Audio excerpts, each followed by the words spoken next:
हेच मायबाप आहे आणि त्याच्यामुळेच आपल्याला भगवंताची भक्ती करून घेत आहेत.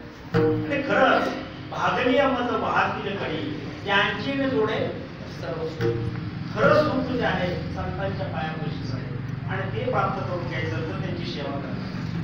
म्हणून सुख एक हेची ठाई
त्यांच्या आशीर्वादातून आपल्याला हा भावसागर करता येईल की आपल्या घरावर आपलं कुठलंही जर संकट जर आलं तर ते तरुण नेण्याची जबाबदारी आपल्या श्रीगुरूंची असते.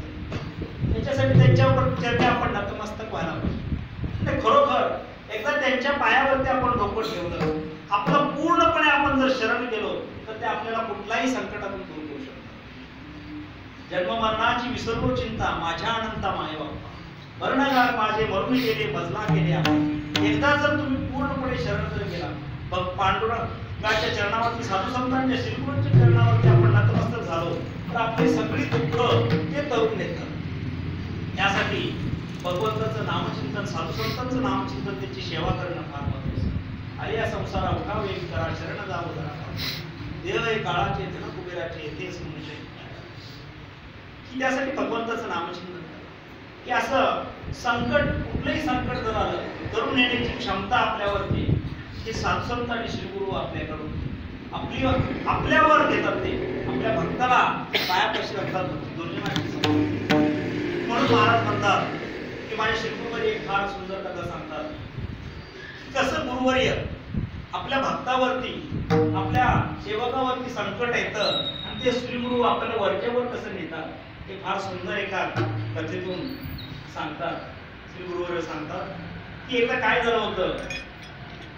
राजा भोज यांच्या दरबारामध्ये महाकवी कालिदास सेवेकरी होते आणि त्यांना एकदा इच्छा झाली की तीर्थयात्रेला जाण्याची.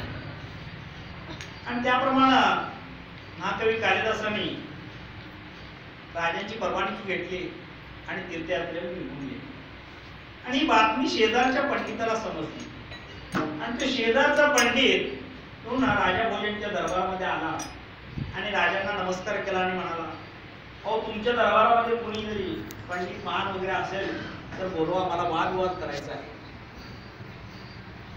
तर राजाने म्हटलं, आपले तर महाकवी कालिदास तीर्थयात्रेला गेलेले आहेत आणि ह्या पंडिताबरोबर कोण वादविवाद करणार, हे संकट कोण घालवणार. कारण का आजपर्यंत जो मान होता, जो सन्मान होता राजाचा, इथं कुणी जर स्पर्धेला नसेल तर ह्या शेजारच्या पंडिताला कोणी हरवू शकलं नाही, तर आपल्या राज्यावर आलेलं संकट कसं घालवायचं. राजाने विचार केला, काही का असना तुम्हाला तारीख आणि वेळ दिली जाईल, त्या तारखेला तुम्ही या आणि आमच्या ठिकाणी वादविवाद करा, असं करून त्या शेजारच्या पंडिताला पाठवलं. आणि राजाला रात्रभर काही झोप लागली नाही. सकाळी उठून राजा असं कट्ट्यावर बसलाय, डोक्याला हात लावून, आणि समोर गंगूतिरी आला. गंगूतिरीनं पाहिलं राजाला. राजा कायम आनंदी असणारा व्यक्ती हा डोक्याला हात लावून का बसलाय. तेव्हा राजाला विचारायला काय हरकत आहे, का डोक्याला हात लावून. तेव्हा राजाजवळ गेला गंगूतिरीने नमस्कार केला. महाराज नमस्कार. तो राजाने पाहिलं, आईच्या गंगूतिरी आहे का, काय हे असं डोक्याला हात लावून का बसलाय.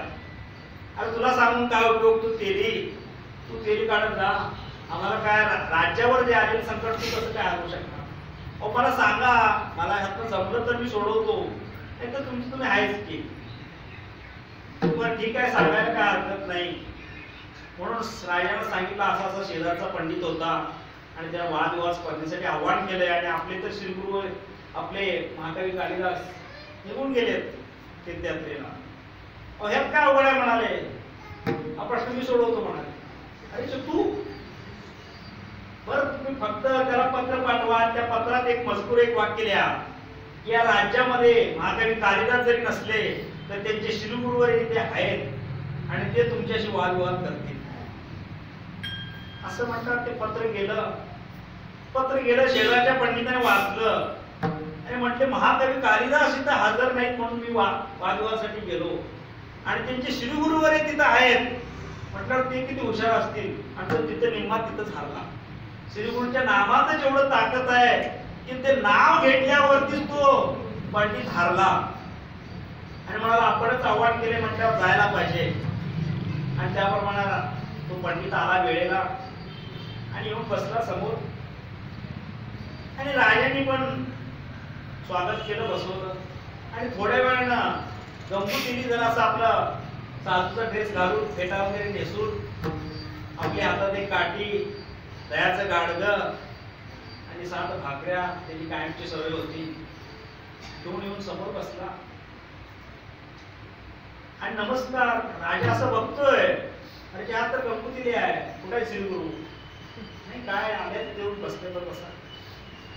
बरं, वादविवाद स्पर्धेला आम्हाला परवानगी द्या. शेजारच्या पंडिताने म्हटलं ठीक आहे. आणि शेजारच्या पंडितानं प्रश्न केला. काय प्रश्न केला त्याने, तोंडाने काय प्रश्न विचारला नाही. त्याने असं एक बोट वर केलं. गंगूतिरीने पण अशी 2 बोट वर केली. नंतर शेजारच्या पंडितांनी 5 बोट वर केली. गंगूतिरीने अशी मोठी दाखवली. आणि नंतर शेजारच्या पंडितांनी 7 बोट वर केली. नंतर गंगूतिरीने पण 7 बोट वर केली आणि आडवी रोग मारली. नंतर शेजारच्या पंडिताने असा हात केला आणि गंगूतिरीने दह्याचं गाडगं पुढे ठेवलं आणि पटकन शेजारचा पंडित म्हणाला, मी हारलो. राजाला काय समजलं नाही, तू हरलास कसा, तू जिंकला का. नुसतं 1 बोट वर केला, 2 बोट वर केला, 5 बोट वर, तुमचं काय वादविवाद झालाय आम्हाला काय समजलं नाही. तुमचं काय ते स्पष्टीकरण सांगा. अहो महाकवी कालिदास तर हुशारच, त्यांचे श्रीगुरु माझ्या समोर बसलेत, ते हुशार आहेत, त्यामुळे मी हारलो. अरे तू हरलास कसं ते सांग. अहो मी एक प्रश्न केला, असं 1 बोट म्हणजे जगामध्ये एक ब्रह्म आहे. तेव्हा तुमच्या श्रीगुरूंनी उत्तर दिलं, नुसतं 2 बोट वर केली. 2 बोट म्हणजे नुसतं ब्रह्म नाही आहे, ब्रह्मबरोबर माया आहे, ब्रह्म आणि मायेचा हा खेळ आहे. नंतर 5 बोट वर केली. तेव्हा हे जगामध्ये पंचमहाभूत आहे.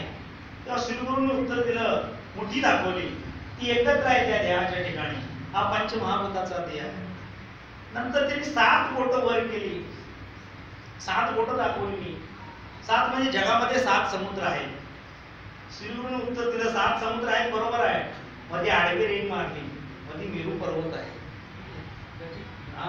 मग मधी पर्वत आहे, आणि नंतर कुठं आहे तो, मग दह्याचं गाडगं पुढं ठेवलं तेव्हा नदी समुद्रापाशी आहे म्हणून सांगितलं, आणि तिने बरोबर उत्तर दिली, त्यामुळे मी हरलो. त्या शेजारच्या पंडिता राजाला काय समजना, हा शेजारच्या पंडिताला पाठवून दिला नारळ वगैरे देऊन, आणि गंमत केल्याला राजाने जवळ बोलवलं. अरे तू कसं काय उत्तर दिला शेवटी सगळी व्यवस्थित? नाही मला काय समजलं नाही, माझं मी कशी तरी उत्तर दिली, त्या गुरूंच्या कृपेने कसं तरी बडबडलो, आणि ती कशी तरी, अरे कशी म्हणजे कशी सांग. तेव्हा गंमत केल्याने म्हटलं, त्याने एक बोट वर केलं तेव्हा मला वाटलं तू माझा एक डोळा फोडतोय की काय. तेव्हा मी पण ठरवलं तुझं दोन्ही डोळं फोडतो. पण नंतर त्यानं असा हात केला, मला वाटलं मला मारतोय की काय, म्हणून मी पण त्याला बुक्कीनं मारलं. पण नंतर 7 बोटं वर केली, 7 बोटं वर केल्यावर मला काय समजना, हळूच माझ्या भाकरीकडे लक्ष गेलं.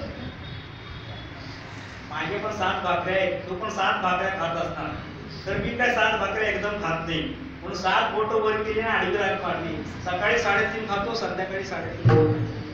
नंतर विचारलं कशाबरोबर खातोस, म्हणून दह्याचं गाडगं पुढं केलं. असं कसं तरी उत्तर दिलं. त्या पद्धतीने मी पण तुमच्या समोर कसं तरी बडबडत असेल तरी श्री गुरूंच्या कृपेने तुमच्या समोर योग्य पोहोचण्याचं काम श्री गुरु करताय.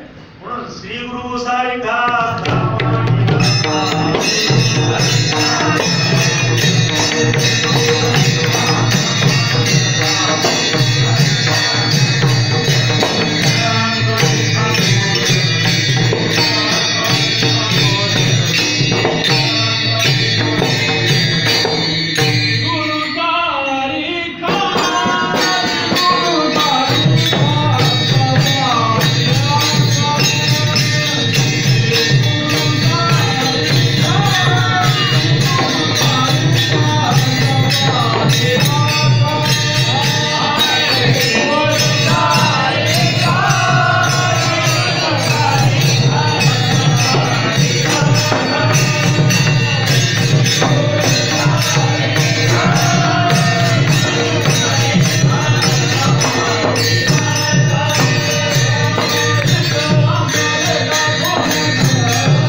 पाठी